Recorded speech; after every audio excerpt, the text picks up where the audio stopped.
Roxy, give me the ball! Hi, I'm Paul. This is the Golf Show.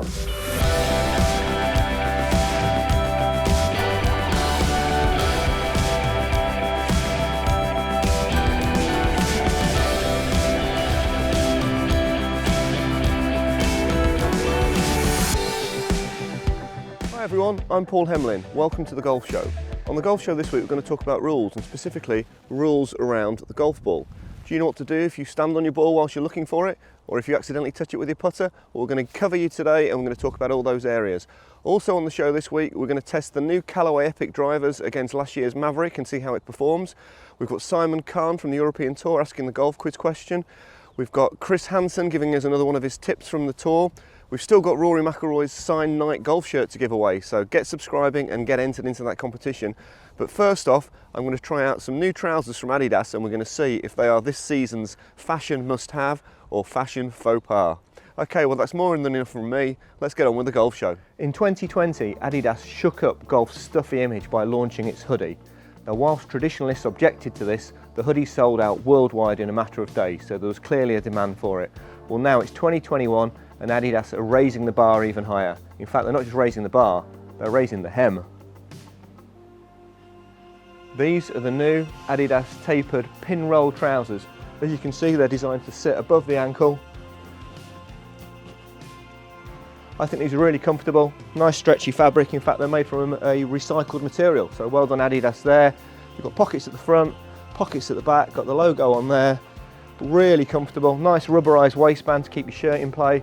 I really like these, but what do you think? Can a 48-year-old guy like me rock these trousers? Well, I'm certainly going to try. These come in two colours, they come in navy and they come in black. I think these look great with a sporty, trainer style kind of golf shoe, but I'm going to try them out now with something more traditional. Okay, so what do we think about these with something more traditional, like the old FootJoy icon? Do we like those? I don't know, definitely with the trainers, not too sure about those. Please put some comments below, let me know what you think.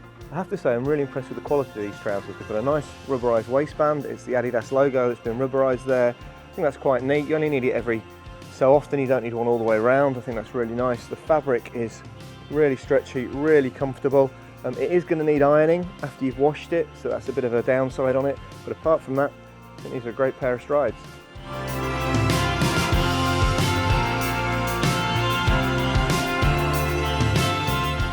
Hi guys, Chris Hanson here from the Academy Crossing Heath, and today we're going to go through the 45-yard pitch shot. So basically the shot here is dictated by the lack of green there is between the flag and the edge of the green. So straight away I'm going to hit this shot high and soft.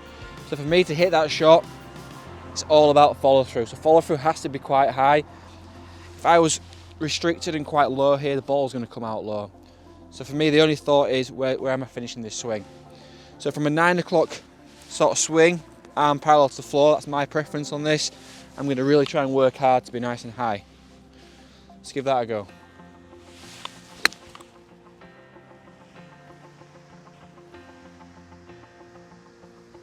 Okay, pretty nice.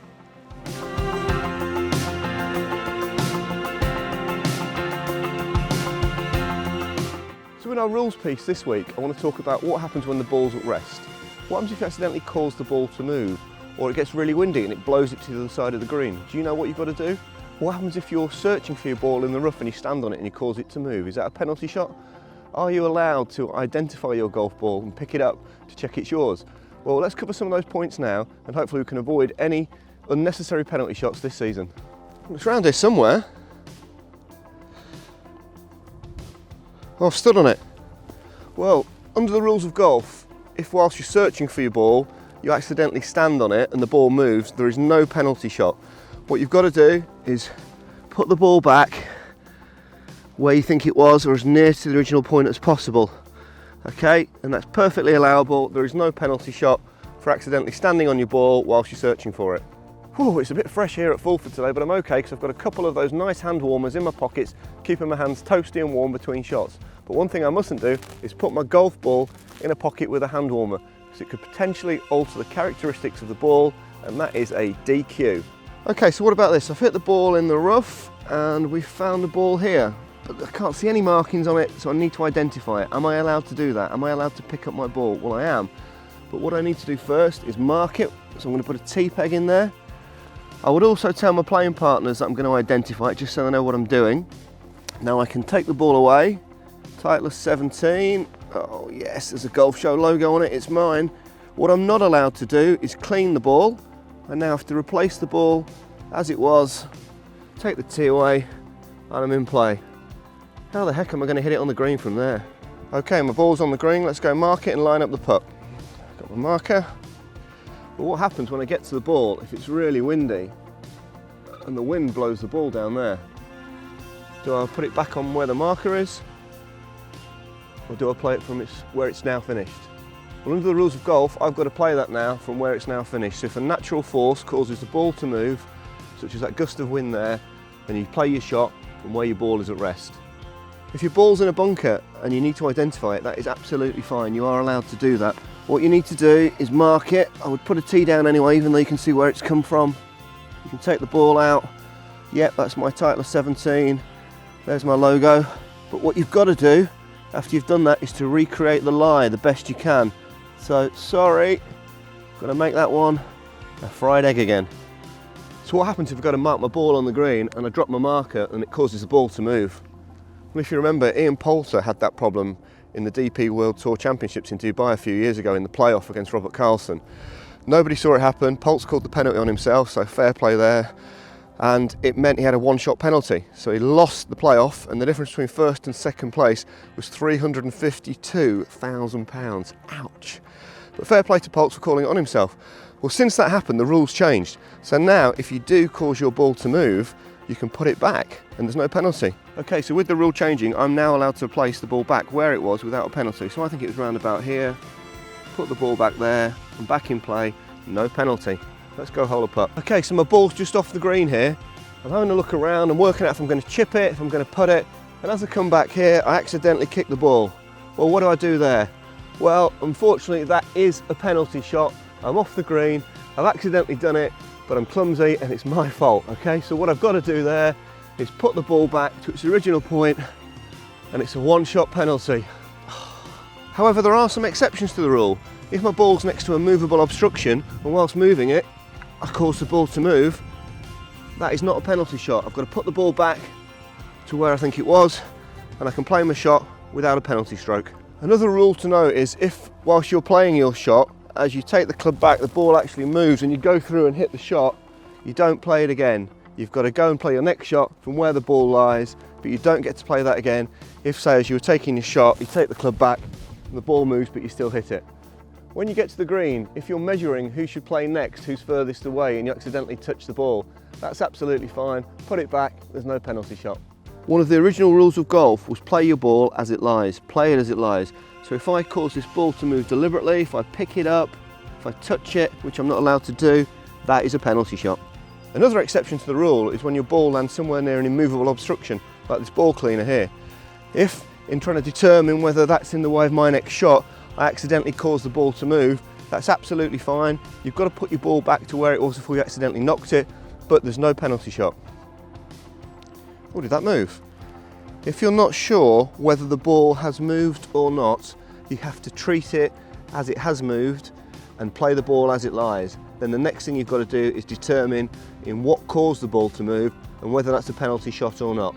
If, after I've marked my ball, I move the ball marker or pick it up without replacing the ball first, that is a penalty shot. Well, what happens if an outside influence moves your ball? As you can see here, Roxy's gone and brought the ball back. Okay, good girl, Roxy, but that's not a good girl if it's golf, is it? If you get an outside influence, if you get a fox or maybe some kids come on the course and steal your ball, what do? Well, there's no penalty shot. You and your playing partner have got to work out where you think that ball came to rest, then you play your next shot from there. Where's that dog? If you find your ball with a lie like this, you've got to be really careful. You can maybe move the odd stick like that to get your club behind the ball, but if you start moving these, the ball's going to move, and that's a penalty shot. So unless you're like a world champion at Jenga, leave it alone and just punch it back out on the fairway. Take your medicine. I hope you found that helpful and it stops you getting any unnecessary penalty shots this season. Let's head over now to Doncaster Golf Club to see head PGA Pro Dan Hood test out the new Callaway Epic driver against last season's Mavrik.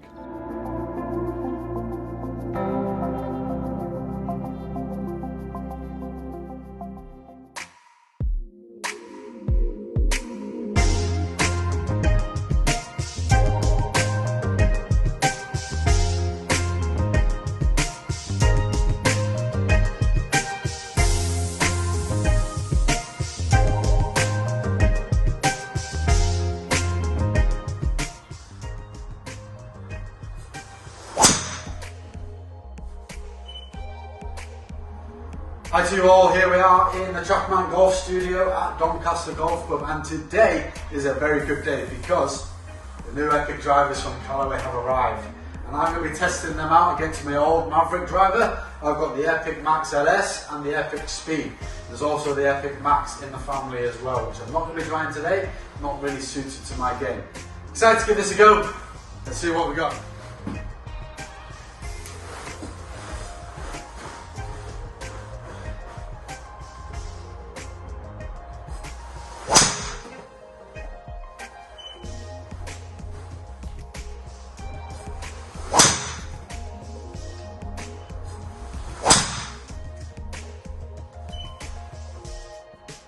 Okay, just tweaked it a little. Again, numbers pretty much happy with. I'm normally around about 160, 162 ball speed, 108 club head. Pretty good.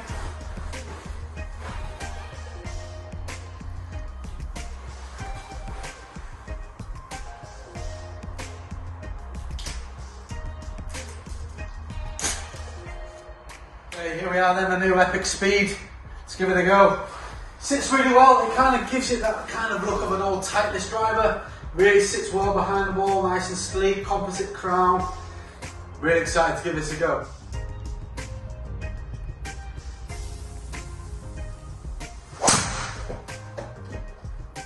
It's good. 163 ball speed.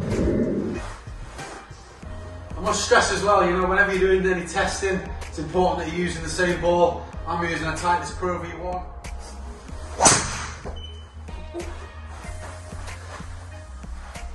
Wow.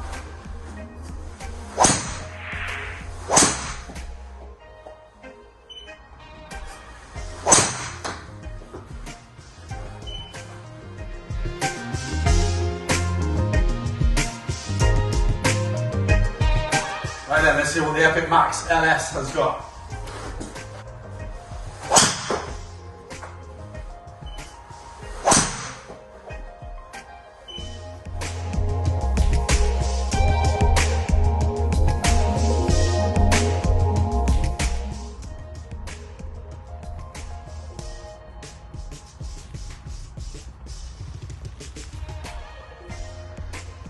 Okay, here you can see two drivers I was testing, the Epic Speed and the Epic Max LS. You know, the real noticeable difference here on the sole is this tracking draw and fade bias here that you can have, which give it a lot more versatility when you want to come to shape them shots.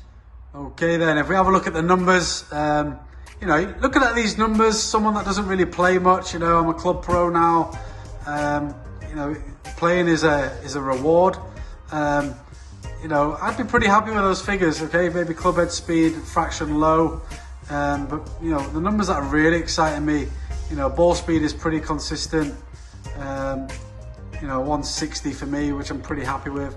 I'd like to see that, you know, higher. And this is why, you know, looking at these products to see if I can get some gain just from changing my driver. Now, if I now show you the Epic Speed, you can see there, you know, I've got that, you know, an increase of almost 2 miles an hour, you know, 161 to 164, almost a 2-3 mile an hour difference, you know. And again, this I think just shows the aerodynamics and the R&D that they've done within these drivers. You know, didn't really feel I was swinging it any faster, you know, and I'm getting, you know, 3-4 mile an hour faster there again. So a lot of faith in these drivers, and this is why I was really excited to try them. You know, spin was a fraction lower, you know, 2.3 compared to 2.4. And as we again go into the Epic Max LS, obviously LS standing for lower spin, and these numbers were even better again.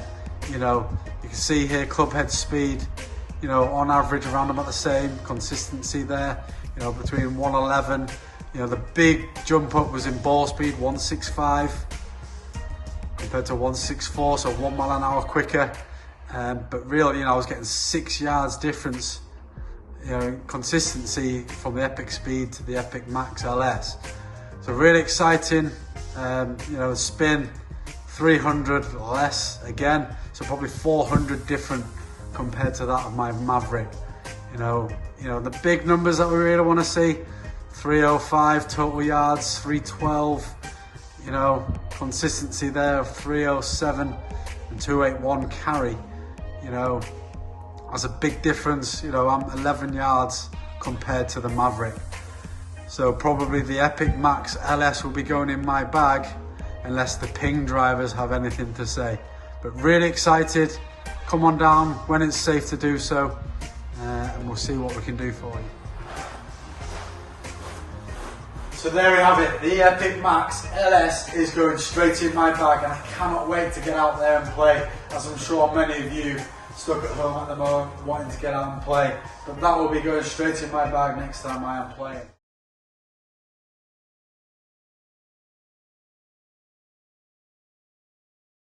I want to give you Rory McIlroy's signed Nike golf shirt, and all you've got to do to be with a chance of winning this is to subscribe to the Golf Show on YouTube. Yes, it's as simple as that. Go on YouTube, search up the Golf Show and hit that subscribe button. And whilst you're there, turn on the notifications so you're not going to miss the great content we're putting out there each week. Then, when we get to 1,000 subscribers, I will pick one at random and I will ship this beauty anywhere in the world. Best of luck.